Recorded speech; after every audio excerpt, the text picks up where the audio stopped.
Hello అండి. ఈరోజు మనం బొంగుల లడ్డూను ఏ విధంగా తయారు చేసుకోవాలో చూద్దాం. అందుకోసం ముందుగా బెల్లం తీసుకొని కరిగించుకొని పాకం వచ్చేటట్టుగా వీడియోలో చూసినట్టుగా పాకం పట్టుకోవాలి.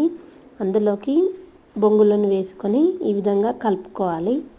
కలుపుకున్న అంతా బాగా కలిసిన తర్వాత స్టవ్ ఆఫ్ చేసి దించుకున్న తర్వాత కొంచెం కొంచెం తీసుకొని ముద్దలాగా చుట్టుకోవాలి. చాలా టేస్టీగా ఉంటుంది బొంగుల లడ్డు, క్రంచీగా టేస్టీగా ఉంటుంది. మన ఇష్టం ఉన్నటువంటి సైజు చిన్నగా కానీ పెద్దగా కానీ చేసుకోవచ్చు. చాలా చాలా టేస్టీగా ఉండే బొంగుల లడ్డు తయారైపోతుంది. నచ్చితే కనుక please like, share, subscribe my channel. మా వీడియోస్ నచ్చితే లైక్ చేయండి, సబ్స్క్రైబ్ చేసుకోండి. బాయ్ అండి.